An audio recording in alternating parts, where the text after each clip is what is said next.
Well, next week, the United Nations will mark the International Day for the Elimination of Violence Against Women. Advocates say women from culturally and linguistically diverse backgrounds may experience different barriers when it comes to getting support. Workplaces also need to do more to support survivors of domestic and family violence. Helen Cross works at a factory in Melbourne. She grew up on the Pacific Island nation of Kiribati and found it difficult to find help in Australia when she tried to escape her abusive partner. Being isolated from, the rest of the world, we have our own culture and our own identity and what is deemed normal social practices. I had never heard of a word refuge until I came to Australia.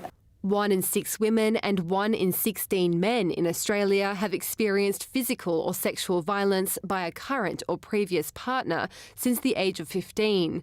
1 in 4 women and 1 in 6 men have experienced emotional abuse.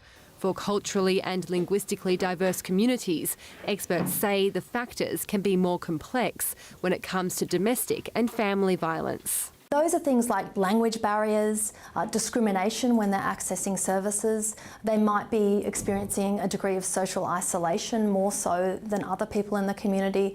And there can also be things like insecure visa status that can really impact upon one's ability to access support. So migrant women might use different words to describe what they're experiencing, and they might not necessarily use the word violence, even if they do speak English really well. And they might be afraid that people in their communities find out and that brings shame.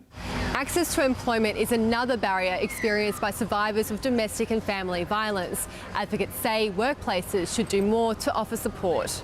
People who've experienced domestic violence might require flexible working hours.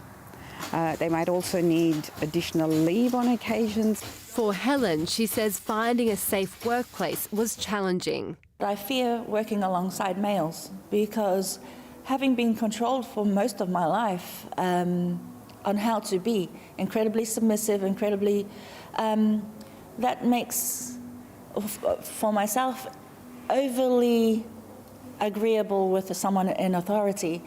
Now she is a supervisor in manufacturing at Ability Works, a social enterprise that helps people from disadvantaged backgrounds secure employment. It gives me purpose, it gives me pride in existence, and where I can serve those around me and know that walking in here each day I matter. I never knew that I'd ever have that again. A fresh start, helping vulnerable members of the community. Jennifer Scherer, SBS World News.